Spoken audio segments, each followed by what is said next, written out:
ছোট মেয়ে আজ বড্ড আবদার করছে বাইরের ফুল বিস্কুট খাবে, কিন্তু আমি ওকে বললাম একটু দাঁড়া, ঘরেই আমি তোকে চটজলদি বিস্কুটের থেকেও টেস্টি একটি নিমকি খাইয়ে দিচ্ছি ফুলের শেপে।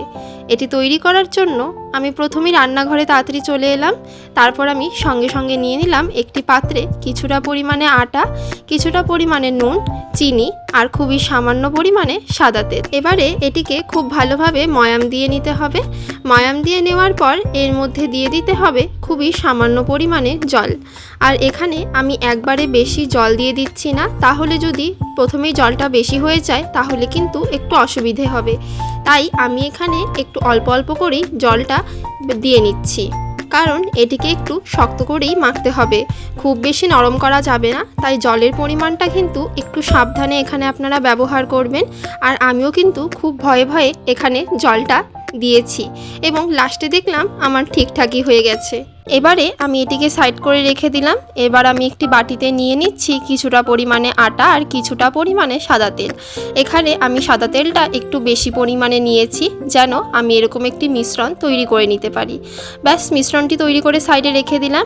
এবারে আমি আটাটা যে মেখে রেখেছিলাম সেটা নিয়ে নিলাম। এর মধ্যে দিয়ে দিলাম খুবই সামান্য পরিমাণে কালো জিরে। আপনারা এখানে কালো জিরেটা কিন্তু আগেও দিতে পারেন, আমি লাস্টে দিলাম। তো আমার এখানে কালো জিরে দিয়ে মাখা হয়ে গেল। এবারে আমি এটির দুটো লেচি তৈরি করে নিচ্ছি, বেশ বড় বড়। এবারে আমি একটি লেচি নিয়ে নিচ্ছি এবং তার ওপর দিক দিয়ে শুকনো আটা ছড়িয়ে নিলাম। তারপর আমি এটিকে খুব ভালোভাবে বেলে নিচ্ছি। এখানে খুব বেশি বড় করার প্রয়োজন নেই, একটু ছোট করেই এটিকে বেলে নিতে হবে। লেচিটা যেহেতু আমি একটু বেশ বড় রেখেছিলাম, তাই এখানে কিন্তু আমার রুটিটাও বেশ বড় হয়েছে। আর এখানে কিন্তু এটি রুটির মতো করেই পাতলা করে বেলে নিতে হবে, খুব বেশি মোটা করার প্রয়োজন নেই বা রুটির থেকেও বেশি পাতলা করার প্রয়োজন নেই। এখানে রুটির মতো করে পাতলা করে বেলে নিলেই আপনাদের সুবিধে হবে। আমিও ঠিক সেমভাবে এখানে আমি বেলে নিচ্ছি। ব্যাস, তারপর এখানে দেখুন আমার রুটিটা ঠিক কীরকম হয়েছে। এবারে আমি একটি কৌটোর ঢাকনা নিয়ে নিচ্ছি এরকম সাইজের। আপনারা যে কোনো ধরনের গোল জিনিস নিয়ে নিতে পারেন, ছোট সাইজের। তারপর আমি এটিকে ঠিক এইভাবে গোল গোল করে কেটে নিচ্ছি। সবগুলিকে কেটে নিয়ে এবারে সাইডের বাড়তি আটাটা আমি খুব আস্তে ধীরে সরিয়ে নিচ্ছি। এবারে আমি একটি নিয়ে নিলাম, তার উপরে সেই যে আমি আটা আর তেল দিয়ে মিশ্রণটা তৈরি করে রেখেছিলাম সেটি আঙুলের সাহায্যে এইভাবে আমি ঠিক মাঝ বরাবর লাগিয়ে দিচ্ছি। এর ওপর দিক দিয়ে আমি আরেকটি নিয়ে নিচ্ছি এবং ঠিক সেমভাবে এর ওপরেও আমি মিশ্রণটি কিন্তু লাগিয়ে নিচ্ছি। মিশ্রণটি লাগিয়ে নেওয়ার পর এর ওপর দিক দিয়ে আমি আরেকটি দিয়ে দিচ্ছি। আরেকটি দিয়ে নেওয়ার পর এবারে আমি একটি কাঠি নিয়ে নিচ্ছি পরিষ্কার। আপনারা চাইলে যে কোনো এরকম ধরনের কাঠি নিয়ে নিতে পারেন।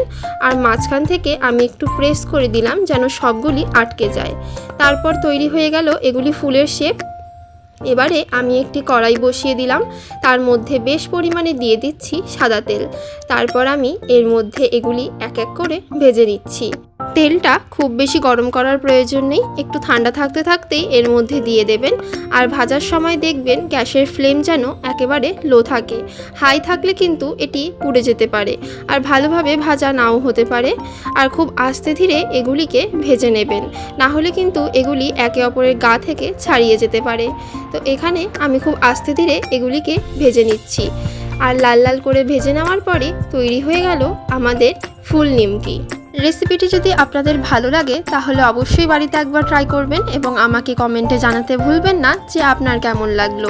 আর আপনার বাচ্চাও যদি ঠিক এইভাবে বাইরের জিনিস খাওয়ার জন্য বায়না করে তাহলে কিন্তু আপনারাও বাড়িতে ঠিক চটজলদি এইভাবে একটি ফুল নিমকি বানিয়ে দিলে আপনার বাচ্চাও বেশ খুশি হয়ে যাবে। আমার ছোটো মেয়েও কিন্তু বেশ খুশি হয়ে এগুলিকে খেয়েছে। যদি ভিডিওটি আপনাদের কিছুটা ভালো লেগে থাকে তাহলে অবশ্যই একটি লাইক করে দেবেন। আমার চ্যানেলের রেসিপিগুলি যদি আপনাদের ভালো লাগে তাহলে অবশ্যই আমার চ্যানেলটিকে সাবস্ক্রাইব করে দেবেন।